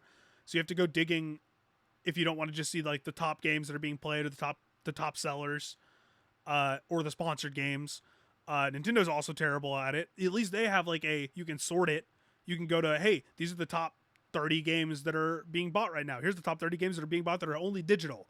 Here's the popular new releases. Here's this and that, but it's still not good. And just like Steam, the Nintendo eShop, and I'm sure it's the same issue on PlayStation and Xbox, but to a lesser extent, because I think that they have better content moderation than Nintendo and Steam do when it comes to what gets dropped on there. But you can go to the new release tab on the Switch on any given day and see 7 different discounted, like they're flooding the discount pages too because they know how to game the system and try and get your eyes on them. But these AI generated images, it's visual novels using AI generated images, or like incomplete asset flips that are just being sold a dime a dozen. Like, oh, it's $2, but it's down to $150 because we're gonna put it on sale or whatever. It's the same thing with Steam Wishlist. I believe if you discount your game, I can't remember if it's 10%. So the reason you see a bunch of games do the discount at launch.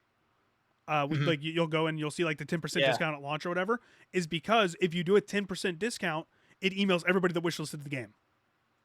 It's automatic. Backyard Baseball 97 Yep. just did this because it was already like a $10 game, so it's like now it's like $8.99, Yep. and it's like and I Every got an game email does it about now. it. Every game that is not a huge, like gigantic release does this. Yeah, Every indie game, so if you buy the game within the first 20 days or whatever, Power World did this. I know Power World did yeah, it, where yeah. it's like, Do we hey, think do we think the Ubisoft games will come out at a discount? I feel like Outlaws has to. Shadows, I don't know, but Outlaws I think could like come out Shadows, as like a no. Giant 40. games don't. Games that are What? like games that no. Shadows will not. I'm saying Oh Shadows yeah, will. that's what I said. That's what I said. No. Yeah, I'm Shadows. saying Shadows. No, Shadows will be full price. giant new games that launch on Steam do not do the discount most of the time. Like Sparking Zero didn't. I don't think Metaphor is doing it. I can go check right now because sometimes Sega will do it. I think Sonic Frontiers might have done it, but most of the time they don't because they know people are going to buy those games and then they can discount it $20 in 6 months and more people will buy it that were going to wait anyways. But Outlaws, maybe like a $10 discount, maybe down to $60. I don't think it's gonna Yeah. be like. I don't think it's gonna be a sizable. Yeah, because I think Metaphor I launched think you could today. get down to 50, like 49.99. That's as low as I think it'll go. I think that's like a sweet spot that would get a lot of people on board with it. Yeah, 40 because Ubisoft be like, oh no, but Eves is gonna be like, oh, this is our quadruple A game. We can't sell this for $40. It's like Eves, you need to someone just pull him away from the computer. $50 is like a golden price point for that game launching on Steam because Yeah, it'll show that it's at a deep discount and people will be yeah, like, "Oh, I've heard about this game and I never got to give it a try and now it's on Steam. Maybe yeah. I'll give it a go." And it's got all these Uh, improvements and blah blah and blah. it'll be Hopefully, on sale on other platforms too because of Black yeah, Friday. So yes, it'll match up pretty well depending on how deep a discount they want to run on it. But yeah, new games don't do that. Like Metaphor just launched today and it's yeah, $70. Like you're not getting that for yeah. big new releases, but for games that are coming months No. later, sure, yeah, maybe. But yeah, the discoverability, especially with when it comes to facing off against big games, it's so hard for indie games to do it. It's so hard for let's bring it back to Supervive. Supervive is going to have a twofold struggle. Not Mhm. only do you have to capture an audience from other games and your own market, like creating your own market that will come back and consistently play your game to make sure matchmaking is good. Pokemon Unite is facing this issue really bad right now. The matchmaking Mhm. in Pokemon Unite is god awful. There's a whole bunch of other things that I want to complain about Pokemon Unite, but that would take hours. I've got a giant report that I did on it over on my blog about like the monetization and it getting banned in multiple countries and stuff based on its monetization and how it's not respecting its players and stuff.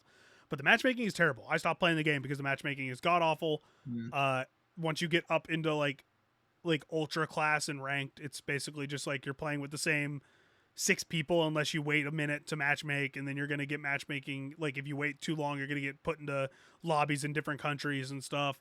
The China merge, when that game fully launches in China, is going to happen at some point, but that's not going to help the player base improve, except for maybe they'll do like an event to like showcase the new features that they're going to get when they merge the two versions and some new features drop. Maybe they'll do some discounts. Who knows? But it's the same. It's the same problem. If your matchmaking is not good, there's two reasons that could be. It's okay.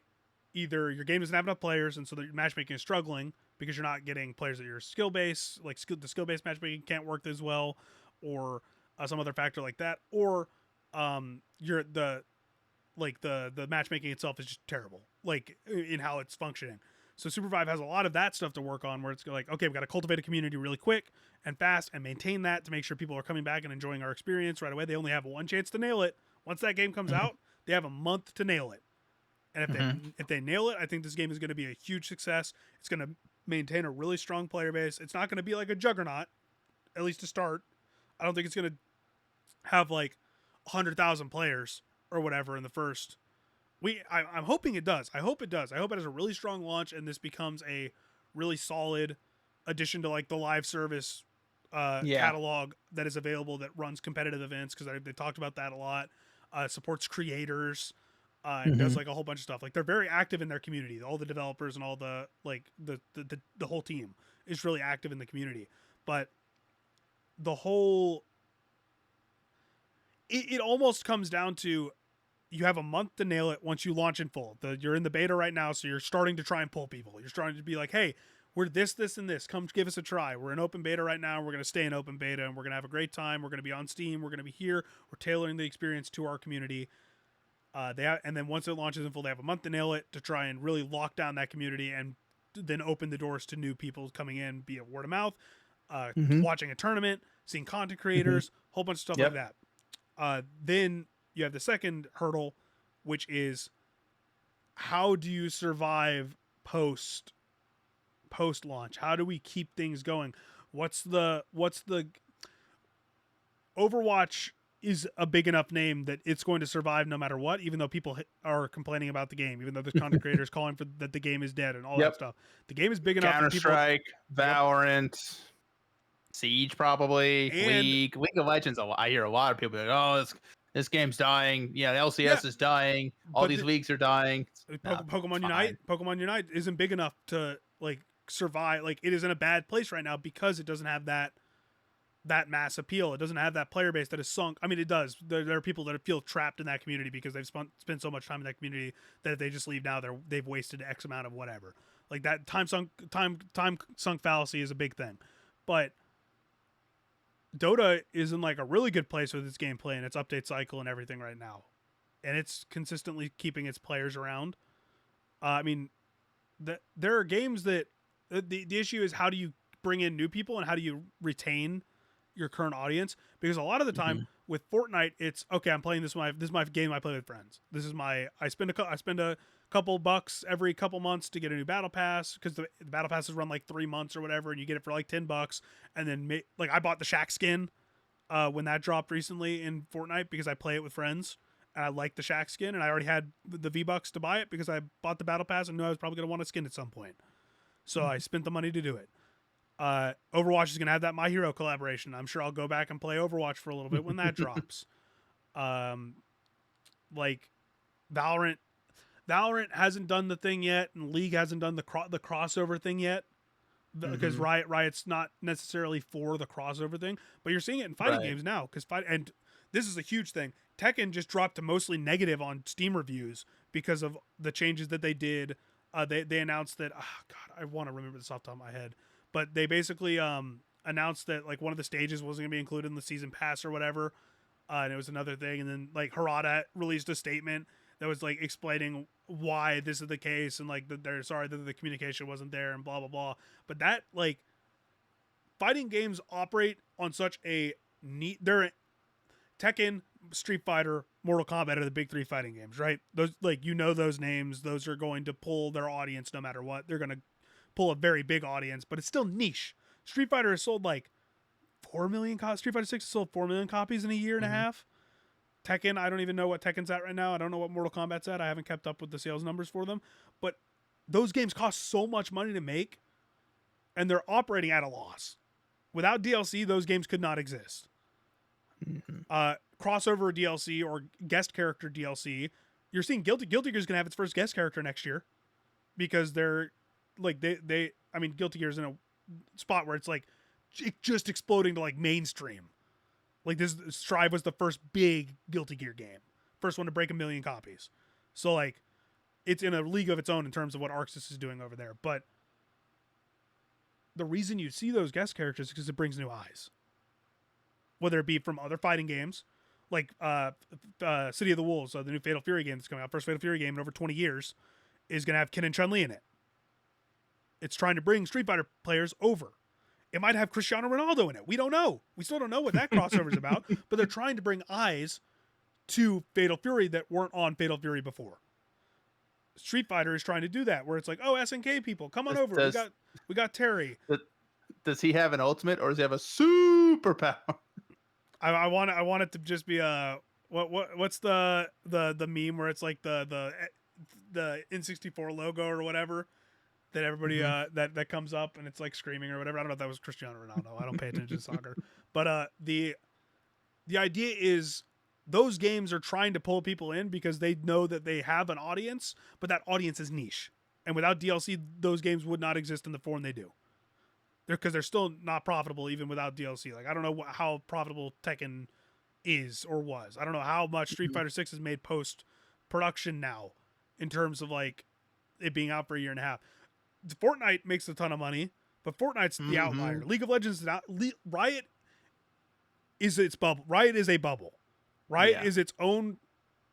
When we were talking about Ubisoft, I would say we can talk about BattleNet as well because World of Warcraft's on there. Yep. Not Diablo and Overwatch. Well, not Overwatch. Overwatch is on Steam now. But, well, it's on both still, but yeah, it was on there originally. Right. Like, but just WoW alone makes the BattleNet client. Exactly, and its own thing. That's the thing is that those are their own ecosystems, and there is a place for those. You need a signature product, like a major, or you need to be around for long enough. Because BattleNet has been Yes. around long enough to be its own true. thing, and people That's don't true. complain about downloading BattleNet because they know what BattleNet is, and BattleNet doesn't suck ass.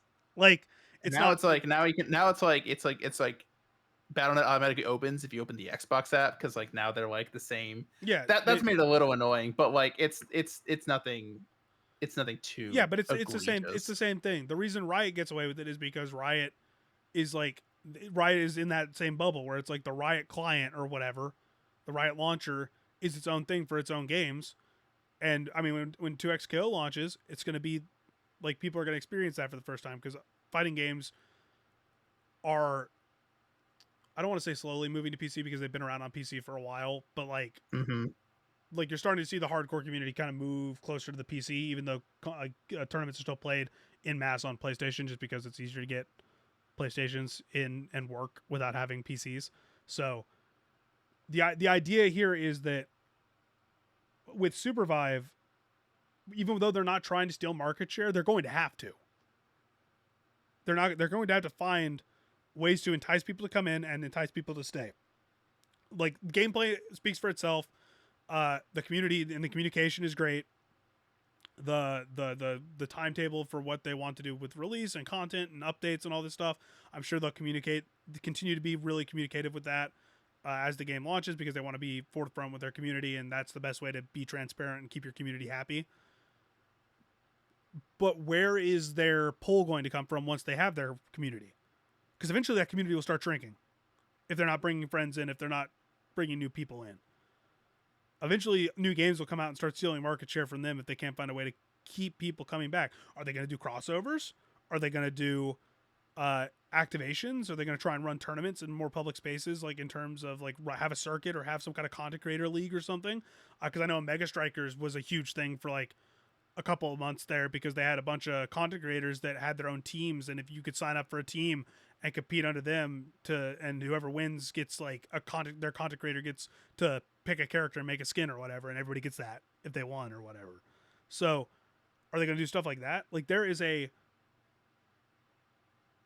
I guess we can leave it at there's a lot of question marks, not for the game itself, because the game is good, for how all games can face issues with discoverability, and there's no one answer outside of like market the right way. Like I'm digging into a bunch of like research on what platforms have the most conversion rates for gamers right now in terms of like where they click and where they view and where they go and find like where the ads resonate with them the most for some projects I'm working on. So I'm seeing a lot of like, this is really interesting because where you market is almost as important as how you market at this point. Yeah. I think to bring it back to Supervive, I think we both are high on this game. I think it will find a nice little audience. I think I've also learned that I should probably start writing reviews for games I play on Steam, because I looked it up and I have written 2. I'm terrible at it total. Too. I have 2. I haven't reviewed Jedi Knight, Jedi Academy that I wrote in 2012. And Destiny 2 in 2022. I will say, I already had 300 hours. That must have been like a Steam event where it's like, write a review and you get a little something or whatever. Some dumb thing. I will say, even if you get a review, this is for all the games media people that might be listening to this or whatever. Even if you get a review code, do a review, because it might not count the same because you didn't buy the game yourself or whatever, and Steam recognizes that in the back end. The review still helps, and you've played the game. You can speak to the review. Like I think you can even link to your own review in there. So there's no reason not to. Literally, just if you review the game, get on there, put it up, link to your review, and be like, hey, if you want full thoughts here's just my like blurb or whatever. So do you wanna transition into the Supervive? yeah, that's final enough thing? of that. Like in terms of like discussion there, we kind of lost the plot towards the end, but yeah, we're the main point is It has been 0 days since we last talked about Concord. yeah, we need to have a Still board. there. We need to have the board. But yeah, the whole every ecosystem is different. Just like if my last point on this is if there is a game you want to like a developer, a game or whatever you want to see succeed, buy the thing. Whether it's on discount at launch or not, buy the thing. Because if you don't buy the thing, then Steam doesn't know you bought the thing or that you want the thing or that you love that developer or whatever. You have to show up to support the thing, otherwise that thing might be gone. Because this, especially in this ecosystem that we're in right now. So I'll leave you with that. We're going to transition here over to my interview with Joe, the CEO of Theorycraft. So after that, there will not be an outro after that. I'm just going to end it afterwards. So thanks for listening to this week's episode. Enjoy that interview. We'll be back with the next one. Who knows if that'll be interview, guest, whatever. We plan this out about as well as we talk about things. So we'll go from there. But thanks for listening. Follow us on all the other platforms. You know, the general junk. Make sure to subscribe to Scott's newsletter. Nice to meet you too. I wanted to start by just kind of picking your brain about like not necessarily like the state of the studio, but kind of like how things came together, especially to this point. I mean, obviously you're about to drop the name, you're about to announce like the next stage of development for you guys with bringing more people in and getting more feedback and everything. But how has it been from your perspective as someone who's led teams before, now in the role of like, hey, this studio is mine, it's the team's, and building this new thing that no one's ever seen before? It's been insane, you know, like it's been a totally insane journey. I think mostly for other reasons than the ones you mentioned, you know, like one, you know, we sort of formed the studio in the middle of COVID, and that was like, you know, a crazy journey. And obviously like we're sort of venture funded studio, and that's a crazy journey in and of itself. And we've built the team in a way that feels incredibly unique. You know, like we're like 60 people. We have, I think, some of the most experienced and talented developers in the world working at the studio, and we're full remote. You know, like there's people all over the world, and so we're trying to build a new game, a new team, and a new company all from scratch while being fully remote, you know, and like that's just an insane development challenge and you know, unlike anything I've ever done before in my career. And I guess talking about like the specific challenges that you had with development, when we were playing the game, we had a discussion. James, the QA that I was playing with, was discussing like the implementation of the different movement systems and how some things came in later than others. When it comes to movement, which is like, especially with you guys, like you push that as like a very key part of how your game differentiates itself from like MOBAs and how it ties into the different action elements. How does something like that what are the discussions like when you are like, we need to add something like the gliders, or we need to add something like this? Like, where does that start, and how does it kind of evolve as you kind of are like, okay, well, this is another card we can play with there, or things like that? Well, maybe the biggest pivot in the game, in the project's history, was a moment, I don't know, maybe 18 months into development, maybe more, where I think if I recall correctly, I think we put the game in front of the biggest audience of new players that we had at that moment, and a bunch of the feedback came back and said the game is too slow. Like sort of number one piece of feedback was the game is too slow, and so at that moment we sort of took a step back. We and you know, Mike Tipple, who's a game director, undertook a project that we called Combat 3.0, I think is what we called it at the time, and he basically rebooted everything. You know, he rebooted like movement speed and damage and projectile speed and projectile size, and like just really like got into the guts of the whole game, and rebooted it, and that was purely based on like contact with real players. You know, we like put the game out there, and they were like, this isn't working.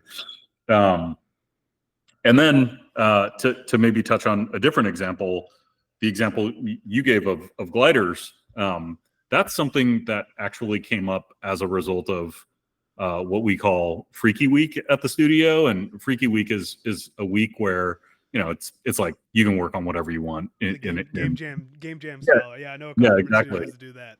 Yeah, and you know, I will say that I think gliding is like one of the pillars of the game. You know, it's a huge aspect of the game, and it was 100%, you know, a project, an inspiration, passion project from a designer on the team named Josh Morrison. And we didn't have a plan, you know, it wasn't on a roadmap somewhere of like, hey, we're gonna get to gliding in milestone 3. You know, it was purely a passion project, and now I think it's like a huge feature of the game and a huge part of what makes Loki tick. When James was playing, he's like, it is the single biggest and also at times worst mechanic, because you rely on it so heavily that you get used to it, and then you try and pull it out at random times, and then obviously, like just in a fighting game, if you block too long, you're gonna get stunned or something like that. Yeah, so exactly. It plays into combat in different ways than it does traversal, and it felt very paramount. And so when it comes to like those features, the like overhauling things to the point where it's like, okay, we're adding this. How does a mechanic like the gliding, or even like the other movement options that we just talked about, how does something like that like fundamentally change how the team communicates and develops from that point? Like, how does a single implementation like that kind of snowball into new conversations, or how the team has to like pivot around those? Well, I think what I would say is development of this project has been overall very organic. You know, like I said, we haven't really been, there isn't a design doc that, you know, Mike Tipple or I maintain that's like, these are the components of the game. We've been discovering the game, you know, pretty much from the beginning, and sort of trying things out, seeing how players like them, pulling them back, trying new things, iterating on different systems. And that's really been the development model up until recently. And now we're sort of at a different point. You know, now we're trying to like close the game down and get it across the finish line. And you can't be quite as iterative and experimental all the time. You've got to like really sort of understand what you need to get done by you know a certain point in time. But pretty much up until this year, it was extremely you know, I made maybe the horrible comparison to like the team being like a jazz band. You know, like everyone was improvising, and then, you know, people would just put new and interesting stuff into the game, and then the rest of the team would adapt to that and sort of figure out, okay, now that we have gliders into the game, how do we need to think about, you know, level design differently? How do we need to think about combat differently? And you know, sort of things would compound on each other, and that was super exciting. It's still super exciting, and I think we're going to continue to do that going forward. You know, once we get the game out the door. And talking about like focusing down a little bit, I wanted to talk about like one of the mechanics that I was not necessarily surprised the most, because when you mentioned that the game is like hero shooter but also has that battle royale element, automatically in your head you're like, okay, well there's going to be multiple ways to like carry or bring your down teammates with you, or how you play on that, and the ways you can play on that really surprised me a lot. But I wanted to talk about the ways to revive down teammates, dead allies, all that stuff. What made the decision to provide so many different ways, not only like the points on the map, but also just the ways abilities interact with like the down spirits, or all those things? What made the teams focus on that like such a big thing? Because it feels like compared to, I mean, even other battle royales, like depending on the Fortnite season, sometimes you'll get like multiple ways on the map, or you'll get like multiple items you can use. But for the most part, there's like one way. I don't know the exact number, but there's at least like 3 off the top of my head that I saw while I was playing the game. So what made that key, and why did you decide not to like as heavily limit the options? I think ultimately it came down to us wanting players to feel like they always had a shot at winning. Like you're in it until you're not. And you know, I think no one, maybe not no one, but I certainly don't love the feeling of, you know, getting eliminated in other BRs and then either sitting there and having to either spectate my teammate for, you know, 15 minutes or and have no hope of getting back in, or having the choice to leave the session and you know, start again. If it, you know, maybe it was someone that I enjoyed playing with and I would love to continue playing with, but my only option is either to watch them for 15 minutes or to queue again. And so, you know, yeah, we really did want to make sure that players felt like they always had a chance to get back in it. And so I think that's where a lot of that came from. And what was the conscious decision between like just completely, I mean, obviously the focus on revives is more the battle royale function versus the hero shooter, whereas the respawn or whatever. But where was the like split made there, where you're like, we're going with this rather than giving like a respawn point or giving like this other option that might be a more traditional for one of these other elements of kind of inspiration that we have? Yeah, you know, like I said, I think that would be more something that was improvisational and organic in development than sort of specifically planned. We certainly tried many other types of mechanics. You know, there have been all sorts of different mechanics that we've tried and that didn't make it into the game for various reasons. And I think the ones that you see in the game are the ones that are sort of battle tested.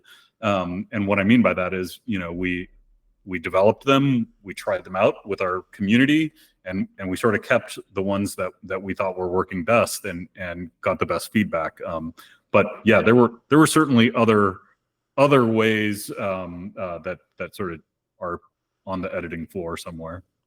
And talking about like that cutting room floor kind of vibe to this, especially since you're going about this in a way that hasn't been tried by mini games, any games, whatever. Like I don't have the numbers in front of me, but specifically bringing that hero shooter battle royale style to the MOBA visual style.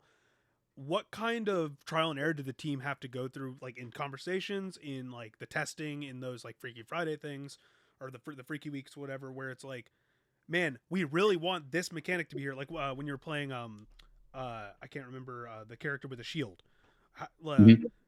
How do you are like, okay, we need this. Like we want a character to have this. It works very well in a 3D space, maybe not as well in a 2D space. How do you, like, what are the conversations getting kickstarted in the development process of maybe, hey, we want this mechanic here. We just need to find a way to make it in this top down, like 2D style look. We need to find a way to make it mechanically work. Yeah. You know, I think so many people on the team have so much experience with League of Legends and Dota 2 and Valorant and Halo and Overwatch, that there's just an incredible wealth of knowledge about like what is possible in all of these formats and camera angles and genres. And then I think it's also incredibly important that there be some amount of inexperience about what is possible, because I think if you know with too much certainty like what is possible in a given context, then you're not going to try something and see if it works. And so, you know, I think we have a really healthy mix of that on our team, of like people who have made, you know, enough characters in MOBAs or shooters or what have you, And then we have a bunch of people who haven't done that before and are willing to sort of like try anything and see what, what you throw at the wall and what sticks. Like I said, I think the important thing is having a balance, on both sides. And that's where you get the crazy mix that Loki has.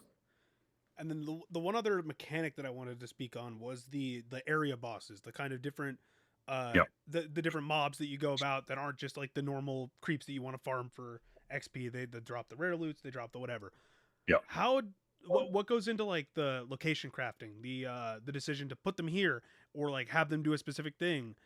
Because the one that really stuck out to me was obviously like the big one where you have to, it's got multiple phases, and then once you beat it, you get the boost that lasts the entire time. But as soon as you pick up the big boost, it kind of destroys that area, so it forces you out of whatever the hidey hole might have been if you already want to fight there.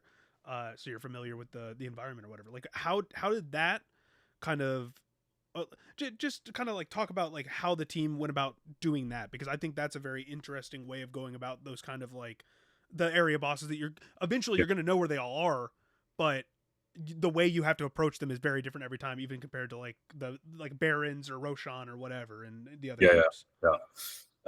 Well, I think a huge difference between Loki and League or Dota is the fact that it's taking place in a huge map that isn't structured specifically for that MOBA style combat. Like there isn't like a Baron pit, at least right now, and also where the action takes place can change from session to session. So that's like a totally different constraint than the constraint of a very predictable structural objective like Baron or Roche. And so we had to think about like, okay, how do we make that objective be as engaging as possible given the different constraints of Loki versus League of Legends or Dota. I think that's one reason why that boss in particular shoots out big lasers in multiple different directions.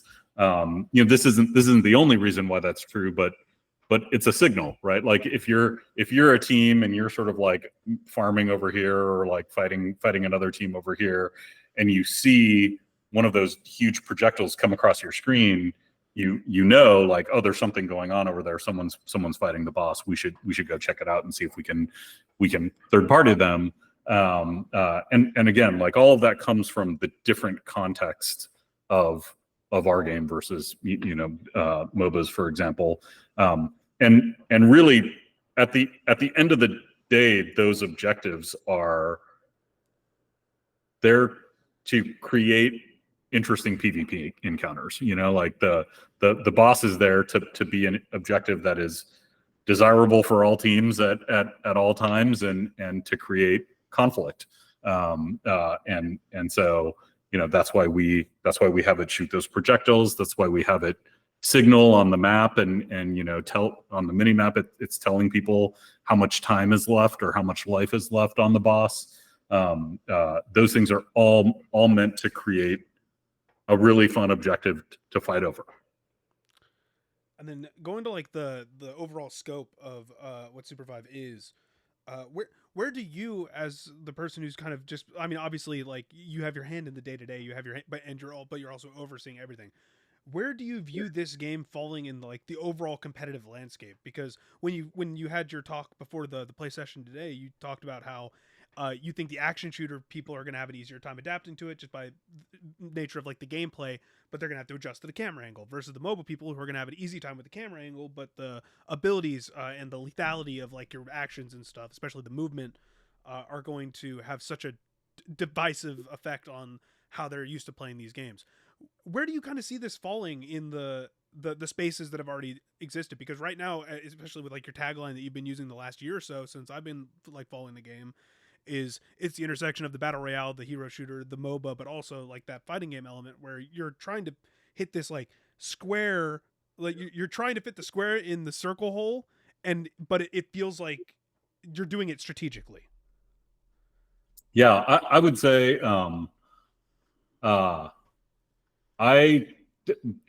many people's frustration, even people on the team, I refuse to think about gamers as demographics or as like sort of slotted into specific genres. You know, like I grew up playing Street Fighter and Halo and then moved on to Dota and League of Legends and I play RPGs and MMO. You know, like I think it's a small slice of the audience that only sticks to one genre and like won't play other genres. And so what I think our game does incredibly well is, and this was intentional and by design. We wanted to make a game that had a ton of depth and a ton of mastery and was really fun to play with your friends, you know, and I think that's why we built the team we built. That's why we developed it the way we developed it. You know, and so my hope is that, you know, for gamers who love games that have a lot of depth and mastery, they'll find something for themselves in Loki. And so far that's been our experience, you know, I think something I've said to the team is I think the game solves different problems for you. If you're coming from League or Dota, it solves a certain set of problems for you. You know, like it's not frustrating to lose, you know, in the first 5 minutes and then still have to be stuck in a 45-minute game. If you're coming from a BR, if you're coming from, you know, Fortnite or PUBG, it's got strategic team play, you know, and those games don't have strategic team play, you know, like it doesn't have characters with kits who bring different skills to the table, and you know you have to sort of think about like team fights in a more strategic way, and so you know like that's my hope. My hope is that for different people coming from different backgrounds, the game offers, you know, different experiences, but ultimately serves the need for something with a lot of mastery and a lot of depth. And then I'm trying to think of where I want to parse out of that, because that was like the different problem solving element. We were talking about like the obviously a big part of why I like fast paced MOBAs is because I no longer have the time to be in a 45-minute fight that is just, hey, we need to take the second Roshan. Right. I don't have time to dig into Dota like I used to. But also like the battle royale element where it's like, okay, but in those elements, there's sometimes just so focused on like the kits that you get upgrading your weapons and stuff, or getting different weapons, and like the way you take an interaction. So combining those two, where do you think the magic of the combat for this game sits for you? Because you said it's that combination, that team fight, but you also have the fast pace of that battle royale. Like where do you view in there? Like what do you think is going to just like get the most people? What do you think you're going to hear the most? Like that is where that's where I feel the game's bread and butter is. I mean, I think because we've already been playing the game with real players for 3 years, we already know, you know, and I think the things people have said forever that they love about the game is team fighting, and sort of like the chaos that can ensue especially in the context of like a multi-team fight, and movement and the sandbox. You know, like there's a very sandboxy element to Loki that does not exist in you know, Dota or League of Legends, and that's by design. You know, we sort of wanted that's what we invested in physics, and we invested in you know, a huge set of different tools that the player can engage with. That's where the power system comes from, and you know, a lot of that stuff isn't even sort of apparent on just one play session. It just sort of like unfolds over many different play sessions. But for sure, we think that the thing that our core audience of players who've been playing for 3 years now, they always come back to combat and movement and the sandbox. And then real quick before we wrap it up, what fighting games do you think the team kind of like the mechanics or that kind of like just the influence kind of wormed their way in? Because obviously you can feel it a little bit in like the head to head the most, especially when you're approaching it like around a corner or something, depending on your kit. But what fighting game influence do you think is the most prominent out of not necessarily maybe like a game, maybe like a mechanic, but whatever you want to say there? I think I would have to say Smash. You know, there there are a handful of very hardcore Smash players on the team, like I don't think it was never a goal for us to make us a Smash like, but certain aspects of Smash did for sure sort of creep their way into the game. And so now we love the comparison, and we love it when people go, oh, that reminds me of that. But that's the one. Yeah, we did. I will say, for a minute we were really exploring parry. I was a pretty hardcore third strike. Third strike. Yep. I was player. about to say. It didn't quite work out, but yeah, that was fun.